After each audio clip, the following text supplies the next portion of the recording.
어떻게 보면은 12장은 은사에 대해서 집중적으로 다루지만은 또 교회란 무엇인가 교회장이라고 할 수 있습니다.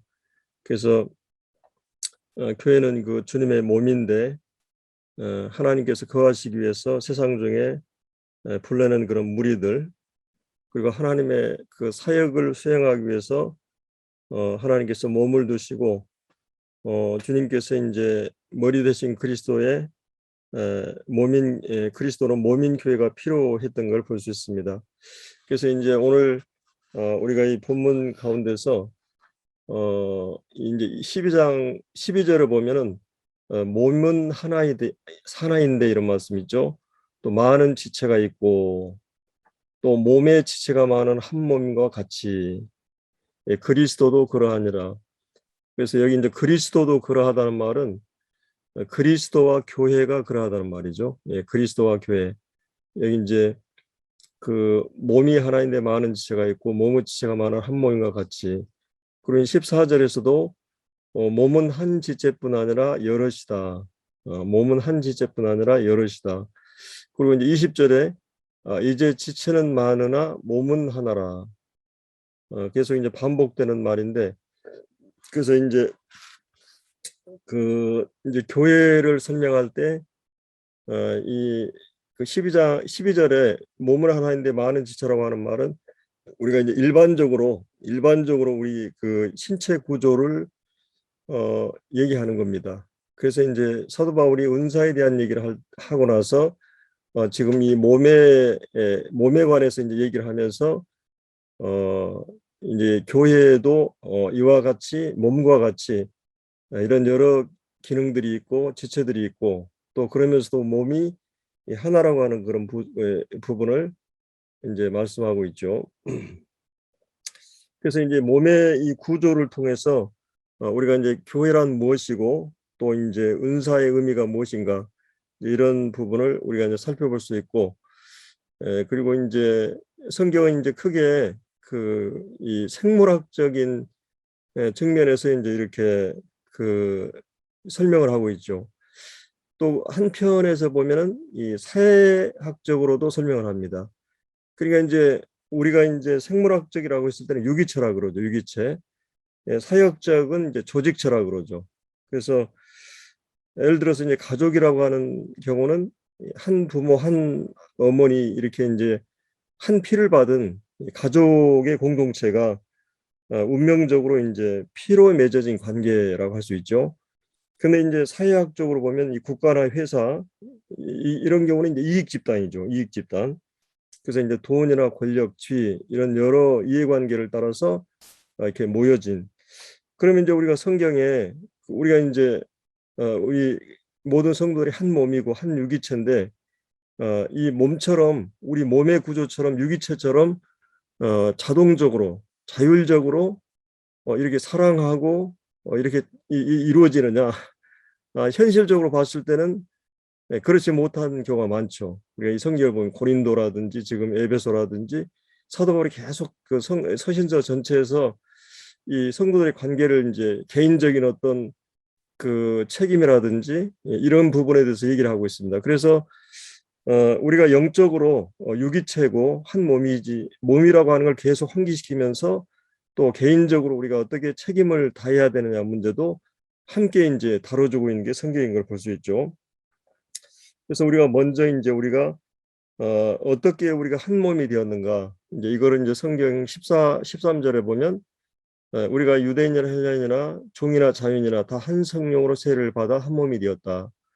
여기 13절을 보면은 유대인과 헬라인이 하나 되는 건 참 어렵죠. 특별히 유대인들은 이런 이 선민 의식, 그 어떤 이런 우월 의식을 갖고 있었고 왜곡된 선민 의식에 빠져가지고 이 유대인들이 이방인들이 이렇게 괴 취급을 하고 이렇게 이제 상종하기 어려운 이것이 이제 유대인과 헬라인들의 이 관계였습니다. 또 이제 옛날에 그 종과 자유인은 신분 사회가 두껍게 이제 벽이 형성되어 있기 때문에 이렇게 이제 양반이나 또 이런 종들이 이렇게 하나 된 것은 참 어려운 그런 사회였죠. 이런 그 신분적으로, 성별적으로, 또 인종적으로 이 가장 다양한 사람들이 어떻게 하나 될 수가 있는가? 우리가 이제 에베소서 공부를 했습니다만은 우리가 이제 성령이 평안에 매는 줄로 우리를 하나 되게 하셨다. 그래서 이제 성령님께서 이제 평안에 매는 줄은 복음이잖아요. 십자가의 복음을 통해서 이 하나님과 우리를 또 이 몸된 교회를 이 하나로 만들어 주셨어요.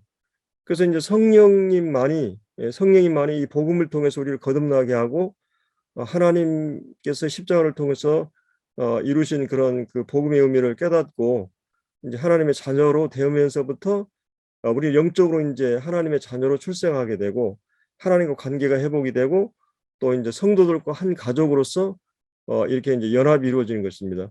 이게 성령님께서 이루신 연합이에요. 이거 이제 에베소서 사실은 2장에서 자세히 그걸 설명합니다. 허물과 죄로 죽었던 너희를 살리시고 너희가 그때는 뭐 이 세상 풍속을 쫓고 이방 공중 권세잡을 따르고 육체와 본능이 원하는 것을 마음이 원하는 것 하여 본질상 진노의 자녀였다. 그런 우리를 이제 하나님 긍휼이 풍성하신 하나님이 그 큰 사랑으로 인해서 그리스도 함께 우리를 살리시고 하늘에 앉히시고 그래서 이제 우리를 그 수직적으로 하나님께서 죽은 우리를 이렇게 이제 그리스도와 함께 다시 살려냈다. 이것을 말하고 그다음 이제 2장 중반 11절부터 마지막 절까지는 이방인과 유대인이 어떻게 하나 된가? 우리가 이 막힌 중간에 담을 허시고 원수된 것을 소멸하시고 이제 먼 데인들 너희를 부르사 이렇게 이제 저로 말미암아 우리가 성령 안에서 우리 둘이 이방인과 유대인이 하나님 아버지께 나아감을 얻게 되고 그래서 이제 우리가 하나님의 권속이 되고 하나님의 나라의 시민이 되고 하나님 나라의 성전이 되는 이렇게 이제 이 하나님과 수직적으로 하나님과 우리가 평화되고 수평적으로 이제 이방인과 유대인이 한 몸으로 하나 되는 이런 영적인 연합을 이제 얘기했었죠. 그리고 이제 3장에 보면은 우리가 함께 상속자가 되고 함께 지체가 되고 함께 약속에 참여한 자가 됐다. 그래서 3장에서 계속 그 영적 연합에 대한 원리를 계속 얘기한 다음에 4장 1절에서부터 이제 우리가 성령 안에서 우리가 하나 되었다. 성령을 평안에 매는 줄로 성령이 하나 되게 하셨다고 하는 말씀을 하고 있어요. 이미 그러니까 우리는 영적으로 하나라고 하는 거예요. 하나님과 우리가 관계가 하나 되고 그래서 이제 이런 성령님께서 이 복음을 통해서 우리를 하나 되게 하셨다. 그래서 성령이 하나 되게 하신 것을 이미 하나 되게 하신 것을 이제 또 힘써 지키라고 말하죠. 그래서 이제 그 힘써 지키는 부분을 여기서도 이제 오늘 이 본문에서도 그 25절을 보면 우리가 이제 몸 가운데 분쟁이 없고 오직 서로 지체가 서로 같이 돌아보게 하셨다. 그래서 이제 이런 이 몸된 교회 안에 이런 각양 다른 그런 지체들 또 각양 다른 어떤 기능과 은사들이 서로 분쟁하고 충돌하지 않고 이렇게 이제 다양성 속에서 통일성을 어떻게 이룰 수 있느냐 이 문제잖아요. 한 가지는 이제 우리가 어떻게 하나 되었느냐 이 문제고 그럼 이 하나됨을 어떻게 우리가 이렇게 계속 지켜나갈 수 있는가? 우리가 이제 에베소서 계속 봤습니다만은 성령이 하나 되게 하신 것을 지키는 두 가지 우리가 이제 영적 연합을 위해서는 두 가지가 꼭 필요하죠. 하나는 교리적으로 하나 돼야 돼요. 그러니까 우리가 정체성이 하나님의 자녀로 태어나고 복음으로 말미암아 우리가 이제 영적으로 거듭나고 우리가 하나님 앞에서 어떤 자인가 하나님의 자녀가 되고 그래서 이제 이 성령도 소망도 또 이제 한 몸, 한 성령, 한 소망 이렇게 얘기하죠. 그리고 한 주님, 한 세례, 또 한 믿음, 그리고 이제 한 아버지. 이 교리적으로 이 부분에 있어서는 우리가 다 거듭나면서부터 이 같은 믿음을, 같은 주님을 또 같은 세례를 받고 성령 안에서 이렇게 이제 같은 한 성령을 통해서 이렇게 거듭나게 되는 이 교리적으로 하나 되는. 사실은 이제 오늘 우리가 얘기하고 있는 이 몸에 대한 모든 진리는 교리와 관련되어 있습니다. 그래서 이런 원리들을 깨닫고 그렇게 이제 인식하고 주장하고 그렇게 이제 여겨야 되겠죠. 그리고 또 한 가지는 이제 교리적으로 그렇게 이제 깨달을 뿐만 아니라 그다음에 계속 실천적으로 우리 성품이 그렇게 성숙해야 됩니다. 그래서 이제 어떤 그 교회라든지 어떤 가족이라든지 영적으로 하나됨을 잘 유지하고 실제 이제 신분적으로뿐만 아니라 상태적으로 잘 유지할 수 있는 것은 한 가지는 교리적인 진리들을 잘 소화하고 그렇게 믿고 그렇게 이제 그런 정체성과 믿음을 갖고 또 한 가지는 인격적으로 성숙해야 됩니다. 아무리 그 이제 이론적으로 알아도 자기 인격의 수준이나 인격의 분량을 성장하지 않으면 금방 그게 드러나게 되죠. 그래서 이제 인격의 성숙은 많은 시련과 시간이 필요로 하고 이 영적 성장은 그래서 사도 바울이 이제 너희가 부르심에 합당하게 행하여 하면서 모든 겸손과 온유와 또 오래 참과 또 사랑 가운데 서로 용납하고 이 자질적인 부분을 얘기했던 거죠. 구체적인 인격적인 그런 자질들을 얘기하고 있어요. 물론 이제 이 자질적인 부분도 우리가 이제 주님을 알게 되고 시행착오의 과정을 통해서 아까 이제 우리가 이 다윗이 얘기했던 정말 자기가 이제 그러니까 하나님 믿고 나서 제가 알기로 한 2, 30년이 지난 후에 그런 범죄를 했잖아요. 바세바 범하고 우리아를 죽이는 그런 범죄 그러니까 하나님을 목동으로서는 하나님을 잘 따랐던 그러고 나서 한참 후가 지났는데 그가 이제 회개한 거예요. 물론 그 회개는 우리가 이제 회심할 때 회개로도 이렇게 많이 활용을 하지만 이 잘 회심을 이제 설명해 주고 있죠. 그거는 뭐냐면 자기의 실체를 알게 된 거죠. 내가 이렇게 존재론적으로 본질적으로 죄인인 것을 그가 이제 죄를 범하고 나서 이 다윗 그 나단 선지자를 통해서 딱 지적했을 때 성령이 그 마음 가운데 이 자기가 누구인 거를 비춰줬을 때 내가 이런 죄인이구나. 내가 도덕적으로 어떤 죄를 범했기 때문에 죄인이 아니라 나는 날 때부터 죄인이었고 존재론적으로 본질적으로 나는 죄악 중에 출생한 자구나. 그러면서 내가 하나님께 드리는 어떤 제사도 하나님을 용서할 수 있는 게 아니고 하나님이 원하시는 것은 상한 심령이다. 이 상한 심령이라는 게 이 깨어진 항아리를 말하죠. 쓸모없는 존재구나. 내가 하나님 앞에서 내가 정말 버림받아야 마땅할 존재구나 하는 것을 이제 인식하로부터 하나님께 원하는 제사는 이런 이 번제나 이런 게 아니고 바로 이 상한 깨어진 내가 이렇게 깨어지고 부서진 자인 거를 철저하게 하나님 앞에 인식하는 거구라는 것을 이제 알게 되는 거죠. 그래서 이제 이런 우리가 이제 주님 믿고 나서도 계속 그런 과정을 통해서 성령님이 우리를 그런 코너에 몰아넣으시고 정말 두 손 두 발을 항복하게 하고 나는 공고한 사람이라는 이런 절망을 느끼게 하는 경우가 참 많이 있습니다. 그렇게 했을 때 우리가 정말 다시 주님의 은혜로 회복을 갖게 되고 영적인 이 평안과 기쁨을 이제 회복하면서 다시 이제 회복되는 것을 이제 반복해 가면서 이제 어떤 칭의적인 측면이 아니라 성화적인 측면에서 그런 과정들을 겪게 되죠. 그래서 사도 바울처럼 처음에 주님 알았을 때 내가 이제 지극히 작은 자다. 또 그런데 또 좀 더 절하니까 지극히 작은 자보다 더 작은 자다. 또 나는 그 죄인 중에 이제 괴수다. 나는 오라나 공고한 사람이다. 이런 주님을 알아갈수록 내가 하나님 앞에서 어떤 자인 거를 깊이 알아가고 하나님의 용서 은혜를 구하는 이런 과정들을 이제 보게 됩니다. 그래서 이제 이런 우리가 이제 어떻게 이렇게 이제 하나 되었는가? 이것은 바로 성령의 세례. 그럼 이제 성령의 세례는 물론 교회사적으로 얘기하면 오순절 딱 한 번 일어난 거죠. 이 성령의 세례는. 그러나 우리가 구원받을 때 개인적으로 이 세례라고 하는 것은 뭐예요? 원래 이제 여러분들이 길가 지나가다가 어떤 아줌마가 세수대에 물 버리는데 그냥 딱 물벼락을 맞았다 그러면 세례 받았다 그러죠. 이 세례라고 하는 것은 완전히 침내 물이 완전히 잠근 상태. 그러니까 이제 성령이 주권적으로 나를 주장하기 시작할 때 성령이 내 안에 들어올 때 우리는 성령의 세례를 받는 거죠. 그래서 이제 이거를 오늘 이제 그 13절을 보면 한 성령으로 세례를 받아 이것은 이제 받을 것이다 뭐 이런 미래적인 게 아니라 이미 구원받은 성도는 세례를 받은 거예요. 세례를 받아 이제 한 몸이 되었습니다. 그런데 세례와 함께 우리가 한 몸으로 이 연합이 된 거죠. 세례는 뭔가 이 분리와 어떤 소속 연합을 얘기하기 때문에 우리는 구원받은 즉각적으로 우리가 자녀로 태어나면 이 어떤 부모님의 소속이 되고 어떤 공동체의 소속이 되는 것처럼 우리가 이제 성령으로 세례를 받는 것과 함께 한 몸이 되고 한 성령을 마시게 하다 이제 성령을 영접 받아들이게 된 거죠.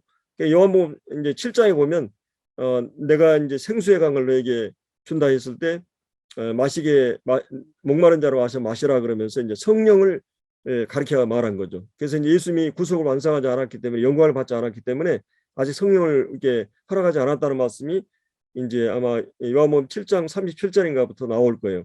그리고 이제 그게 이제 오순절날 이제 성령 우리에게 부어지죠. 그게 이제 성령 어떻게 우리가 이제 하나 되었는가? 이렇게 전혀 다른 사람들이 그 시대에 하나로 묶을 수 없는 그런데 성령님께서 이렇게 우리를 연합시켰다.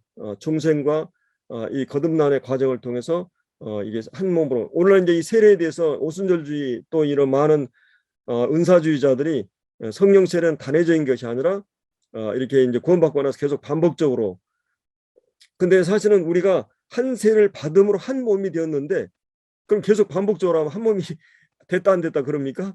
우리는 구원받고 한 가족이 태어나면서도 우리는 한 몸이 되어버린 거예요. 그래서 이제 그런 것들이 바른 분별이 아닌 걸 볼 수 있죠. 그래서 이제 한 성령을 마시게 하셨다고 이렇게 말하고 있습니다. 그래서 우리가 어떻게 하나 되었는가? 바로 이 성령으로 거듭나면서부터 한 가족 또 한 연합 속에 들어간 것이 한 몸이 되었다. 이게 이제 그리고 한 성령을 마시게 하셨다. 그러면 이제 우리가 이 어떻게 하나됨을 힘써야 되는가 이런 부분을 이 본문에서 이제 얘기해 주고 있죠. 이 몸의 원리를 통해 사도 바울은 얘기를 하고 있습니다. 그러면 이제 한 가지로 얘기하면 이 몸의 원리를 생각하면 이제 두 가지로 생각하면 한 가지는 이 몸의 통일성이라고 하는 거, 몸의 하나됨은 머리의 통제 아래 있을 때 가능합니다. 이 몸의 구조는 이 모든 지체들이 몸의 통제 아래 있어요. 예를 들어 내가 이 팔을 다쳐가지고 이게 뭐 반신불수가 됐다든지 뭐 언어의 이런 모든 것은 머리의 그 명령과 그 지체 간의 신경 라인에 어떤 문제가 올 때 그러잖아요. 그래서 우리 성도들도 내 은사 활용을 하지 않는다는 것은 내가 지금 성령의 그 지시나 인도를 받지 못하고 있는 것이에요. 그만큼 다른 성도들이 짐을 지게 되고 짐이 되기도 하고 그렇게 되는 거죠. 그래서 이제 우리가 이제 머리의 통제를 잘 받는 이 몸이 그리고 이제 우리가 구원받자마자 이 몸은 이 골격계통이 있잖아요. 이 골격 이 뼈로 이루어진 골격계통이 이 해골에서부터 가슴 또 척추 이 모든 뼈가 뼈로 이렇게 형성이 됐습니다. 그리고 이제 이 뼈가 이 신경 라인이 다 들어가 있어요. 척추가. 그래서 이 모든 지체들이 움직이는 것은 신경 라인으로 이루어져 있어요. 그렇기 때문에 그리고 이제 일반적으로 골수나 이런 그 피가 뼈에서 만들어진다는 얘기도 있죠. 그러니까 이제 이 생명체 중에서 굉장히 골격계통이 건축을 해도 굉장히 중요하잖아요. 그래서 이제 이런 몸에 골격계통이 있고, 그다음에 이제 어떤 그 소화계통이죠. 음식을 먹게 되면 이게 이제 전도자들이 이제 주로 이제 이 소화계통, 우리 몸에 맞지 않은 외부의 음식을 이 몸에다 해서 소화를 해가지고 이 몸 전체에 모든 그런 그 영양분을 제공하는 것처럼 이렇게 이제 소화 전도자들이 있고 또 이제 이 소화된 것이 간에 대장 소장으로 거쳐서 간에 들어가 가지고 저장되었다가 이제 심장과 폐에 의해서 산소와 그다음에 심장의 피를 통해서 온 몸으로 이 영양분이 공급이 됩니다. 그리고 산소가 공급이 돼서 각 세포에게 이렇게 기름을 효소를 집어넣어 가지고 이렇게 이제 각 세포들이 살아나는 거 이렇게 되기 때문에 이제 이 순환계통은 이 말씀을 통해 양육하고 이런 사람들이죠. 그리고 이제 이 근육계통은 이게 이제 근육 운동 이게 먹고 운동을 하게 되면 이렇게 이제 그 이 모든 호르몬들이 적재적소에 분비가 되고 저항력이 생기고 또 이렇게 힘을 쓸 수 있고 이 모든 그래서 이제 우리 몸에 다 필요한 그런 그 은사들이 이제 굵직하게 제가 이제 존 메가더라는 분이 이 네 가지 계통을 통해서 이 몸의 구조를 이렇게 은사를 설명하는 책을 봤는데 이런 거를 이제 볼 수가 있죠. 그래서 이제 이 몸은 이 두 가지로 한 가지는 머리의 통제를 받는다. 머리의 주권의 통제를 받는다. 모든 지체들이. 그리고 각자가 머리의 통제를 받고 이 머리의 통제를 받으면 이 몸은 자연스럽게 이렇게 내가 예를 들어 교회를 간다. 내가 밥을 먹는다. 이 모든 것은 머리에 먼저 내가 이제 모든 지체들이 거기에 목표에 움직이죠. 눈과 귀와 또 손과 발과 모든 지체들이 그 어떤 한 목적을 향해서 일사불란하게 머리의 통제 아래서 움직여야 돼요. 이게 자동적으로 거의 뭐 자율신경이 90% 이상이라 그러죠. 그래서 이제 이 몸은 자동적으로 이렇게 움직이는 걸 볼 수 있는데, 그래서 우리가 성령의 통제 아래서 움직이게 될 때 이 교회는 이 하나됨을 지킬 수가 있고, 또 한 가지는 이 몸은 이 성경에 보면은 너희 너희가 이 이웃을, 아내를 너희 몸과 같이 사랑하라는 말이 있어요. 그러니까 몸은 사랑으로 자동적으로 사랑을 해요. 생리적으로 서로, 생태적으로 그냥 본능적으로 이게 사랑을 서로 하게 됩니다. 마치 이거는 이 심장의 피가 온 몸에 충만해 있는 것처럼 이게 사랑으로 이렇게 충만해 있어요.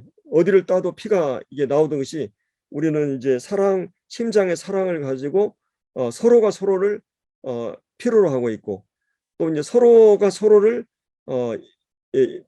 존중하고 인정하고 이런 것들을 이제 보게 됩니다. 그래서 이제 이런 우리가 이제 가장 이제 이제 은사를 생각할 때, 이 지체들을 생각할 때 이제 여기 보면은 15절을 보면 발이 이르되 나는 손이 아니니 내 몸이 붙지 아니하였다 할지라도 이로써 몸이 붙지 아니한 것이 아니오, 또 귀가 이르되 나는 눈이 아니니 몸에 붙지 아니하였다 할지라도 이는 몸에 붙지 않은 것이 아니다. 이거는 누가 얘기하는 거예요? 각 지체가 발이 이제 컴플렉스, 이제 열등감을 느낀 거예요. 발 스스로가. 우리 성도들도 이제 은사 가운데서 스스로가 사람은 끊임없이 자기에 대해서 이제 아까 우리는 물론 이제 성령님 역사하셔 회개하는 과정에서도 하나님 앞에서 자기가 얼마나 추하고 악한 것을 깨닫는 과정도 있지만, 또 성경 이제 또 한 가지 측면에서는 우리 일반적으로 사람들은 내가 왜 이렇게 내 인격이나 성질이나 내 또 성품이나 내 자신에 대해서 막 이런 거에 대해서 너무 좌절하고 절망하고, 왜 나는 이 모양 이 꼴인가, 왜 저 사람 보면 저 사람 이런데 나는 이런가, 자신에 대해서 끊임없이 정죄하고 이런 측면이 있습니다. 또 은사에 대해서 내가 지능이라든지 재능이라든지 적성, 또 내가 이게 은사라든지 내가 다른 사람보다 못하는 거에 대해서 끊임없이 자신에 대해서 사람들은 이게 예민해 있어요. 자, 이런 사람들은 오늘 여기 이제 발이 스스로 이르되, 발하고 이제 손하고 아무래도 이 몸의 지체 가운데 가장 좀 이게 힘들고 어려운 이 사망의 음침과 골짜기를 다니고 모든 냄새와 가장 밑바닥에서 가장 힘든 이 발이잖아요. 그래서 이제 발이 이제 손에 대해서 이제 부러워하는 거죠. 그래서 내가 손에 아니니 발에 붙지 아니었다, 내가 부정을 해도 그것이 붙어 있는 게 아니지 않잖아요.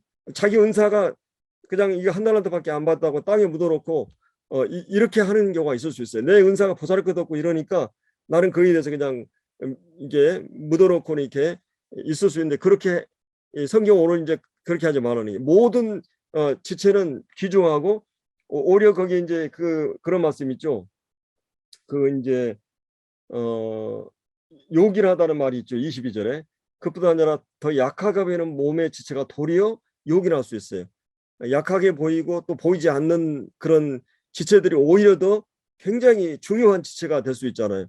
겉으로 보기에는 이제 다 드러나고 이러니까 생각하기를 이게 이제 중요하다고 생각할 수 있지만은, 진짜 손발 하나도 없어도 살 수 있지만은 심장이나 췌장이나 이런 중요한 기능들이 없으면 또 이렇게 우리가 이제 치명적으로 이제 건강을 잃을 수가 있는데, 그리고 이제 또 한 가지는 이제 다른 지체에 대해서 이제 그러니까 한쪽에서는 내가 이제 내 지체에 대해서 열등감이나 또 이런 생각을 갖게 되면은 자신을 부정해 버리는, 그리고 자신을 이제 열중시하고 아무것도 안 해버리는 이런 경우가 있고, 또 한 가지는 자기 우월감에 빠질 수 있어요.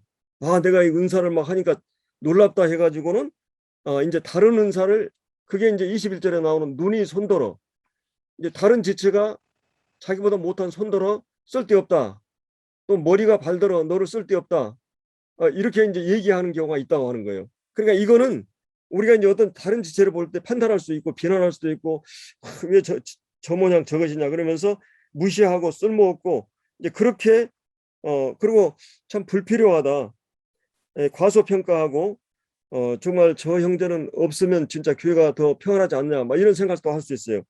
근데 우리 교회 안에는 진짜 연로하신 그런 모친님들아 부친님들, 또 아주 이제 이 골칫거리 우리 애들, 우리는 생각하기를 아이고 없으면 좋겠다 그렇게 생각하지만, 얼마나 그들이 또 교회 안에서 적재적 하나님이 다 배치해 놨어요. 그 사람들이 없으면 우리는 이제 결함이 있는 사람이 될 수 있는 거예요. 그렇기 때문에 이런 이제 여기 이제 성경에 보면은 하나님이 그들을 세우셨다 이렇게 말하죠. 여기 이제 24절에 우리 아름다운 지체는 그럴 필요가 없느니라 오직 하나님의 몸을 고르게 하여 부족한 자체의 귀중함을 다하사, 이제 어 그래서 하나님이 이제 거기 이제 어 이제 18절에 보면 그러나 이제 하나님이 그 원하시는 대로 지체 각 몸에 두셨다 이렇게 말하고 있어요. 그래서 하나님께서 주권적으로 우리가 겉으로 볼 때는 별 볼 일 없고 쓸모없는 것 같은, 요긴하지 않은 것 같은데 하나님이 다 이게 허락하셨다는 거예요. 그렇기 때문에 우리는 모든 지체 한 사람 한 사람이 우리가 다 중요하고 필요하고 이 인사들을 존중할 필요가 있다고 하는 것을 우리가 이제 이 말씀에서 보게 됩니다. 그래서 이제 오늘 저희들이 이제 이 본문을 보면서 스스로가 열등감을 가질 필요는 없다고 하는 거죠. 예, 하나님께서 이제 우리 각자에게 이런 그 은사를 주셨고, 또 하나님이 은사를 주신 목적은 뭐예요? 은사를 주신 목적은 이 몸 전체를 위해서 주실 뿐만 아니라 또 그 은사의 목적은 성령의 열매를 맺게 하기 위해서. 예를 들면 말씀 전하는 형제들이 계속 말씀을 전하면 그 말씀을 받고 성령으로 우리가 동기부여받고 충만하게 되고, 인격이 성숙하도록 하나님이 하신 목적이 있어요. 그래서 이제 물론 은혜와 은사는 다르지만 로마서에 보면은 이제 은사라는 말이 신령한 은사를 이제 로마서 1장에 보면 내가 신령한 은사를 통해 너희를 말씀하고, 이제 5장에 보면은 이 대표성의 원리를 얘기할 때도 이 그 이제 죄는, 범죄는 심판과 정죄와 이런 걸 가져왔는데, 은사는, 그래서 이제 은사와 은혜를 같이 얘기하는 경우가 있어요. 예, 이 은사는 우리에게 의와 생명과 이런 걸 주셨다. 이제 로마서 6장 23절에도 우리가 이제 죄 삭은 사망이지만 하나님의 은사는, 거기 이제 그게 우리가 얘기하는 기능적인 그런 은사가 아니라 은혜거든요. 하나님의 은혜는 이 우리가 이제 그리스도 예수 안에 영생을 얻는 것이다. 또 이제 8장에도 보면은 이게 이제 하나님 우리에게 아들을 우리 주시니까 모든 것을 은사로 주시. 은사라는 말이 은혜라는 말이거든요. 이 에베소 4장에서도 4장 7절에 보면 하나님이 은혜를 주셨다 했을 때 그건 또 은사예요. 그러니까 이제 이렇게 하나님이 은혜를 먼저 주시고 은혜 입은 자들에게 은사를 이제 재능을 이제 주시는데 굉장히 포괄적으로 은사가 쓰이기도 합니다. 그래서 이제 우리가 하나님이 주신 은혜를 입은 자들에게 반드시 구원을 얻은 성도들에게 은사를 주시고, 그 은혜를 통해서 은사를 활용해야 되고, 그 은사 활용의 목적은 바로 성령의 열매, 하나님의 사람들을 온전하게 하는 목적을 위해서 은사를 하나님이 교회 안에 주신 것입니다. 그래서 이제 오늘 제가 시간이 이제 많이 갔기 때문에 많이 할 생각은 없습니다. 우리 형제들이 짧게 해가지고. 그래서 일단 여기까지 하고 주일날 나머지 부분에 대해서 좀 더 이제 구체적으로 이렇게 하도록 하겠습니다. 그래서 하나님이 우리에게 주신 은사들을, 그래서 이 몸 안에서 은사가 이 성령의 머리의 통제와 그다음에 이제 그 성령의 사랑 안에서 이 어떤 기계적인 획일적인 일률적인 그런 그 통일이 아니라, 제가 영어를 못하지만 유니폼이 아니라 유니티라 그러죠. 유니폼은 똑같은 학생복하고 똑같은 군인복하고 이렇게 획일적인 그런 연합이 아니라 유니티, 다양성 속에서의 연합. 오케스트라든지 또 이런 정원을 가꾸는 사람이 다양한 꽃들을 통해서 정원을 이렇게 만들듯이, 하나님께서 다양성 속에서 다양한 지체들을 통해서 이 몸이 하나로 일사불란하게 통일성을 유지하면서 갈 수 있는 것을 볼 수 있죠. 그리고 이제 은사에 대한 열등감이나 우월감, 이걸 항상 경계해야 되고, 이 우리가 잘 아는 다윗이 이 다윗 같은 그런 훌륭한 그 하나님의 사람을 사울은 원수와 적으로, 죽일 대상으로, 없앨 대상으로 생각했잖아요. 근데 똑같은 그의 아들 요나단은 어떻겠어요? 둘도 없는 그 우정의 친구, 연인들의 사랑보다 더한 그런 관계를 형성하거든요. 그러면 왜 그런 시기심을 극복할 수 있었습니까? 그래서 하나님이 하나님의 뜻에 대한, 하나님 그걸 세웠다. A라는 형제를 하나님이 세웠다. B라는 형제를 하나님이 세웠다. 누구를 하나님이 세웠다고 생각하면 받아들일 수 있어요. 그리고 이제 하나님께서 그를 인정하고 받아들일 때 그 시기심을 극복할 수 있는, 그래서 이 은사 가운데는 여러분들이 이제 쉬운 문제는 아니에요. 인간의 육과 연약이 있기 때문에. 그래서 이제 서로 시기하고 우월감, 열등감을 가진 사람은 시기하고 이럴 수 있고, 또 이제 우월감을 가진 사람은 무시하고 이제 이렇게 쉽게 생각할 수 있는데, 이 교회 모든 지체는, 이 여주교회 지금 모든 지체는 하나님이 몸 안에서, 그리고 내가 기분 나쁘다고 막 내가 이제 이 교회 뭐 이 교회만 없어 오늘날 이 교회가 그렇게 타락해 버렸는데, 이것은 생명 안에 유기체는 내가 기분 나쁘고 어떠다고 다른 데로 옮겨, 물론 이제 이사라든지 직업 때문에 불가피하게 옮길 수 있어요. 그러나 웬만하면 지역교회에서 한 몸을 이루면서 우리가 이제 같이 있어야만이 내가 아무것도 안 하는데도 시간이 지나면 내가 커가는 걸 느껴요. 그래서 하나님 다양한 은사, 다양한 성령의 은사를 주셔가지고 나타남을 주셔가지고 교회를 이렇게 몸을 세우고 우리 개인을 성숙시키기 때문에 이렇게 하나로 이렇게 이제 이루어져 있는 것을 볼 수 있습니다. 우리 기도하고 마치죠. 아버지 하나님, 또 이렇게 저희들이 함께 모여서 또 주의 말씀을 나누게 하시고 또 이 말씀들을 잘 저들 마음에 새기고 그것이 참 우리의 삶에 영향력을 미칠 수 있도록 저희 모두를 붙들어 주시옵소서. 참 이 밤 저희들 가운데 또 함께해 주신 것을 감사하고 귀하신 예수님의 이름으로 감사하며 기도드리옵나이다. 아멘.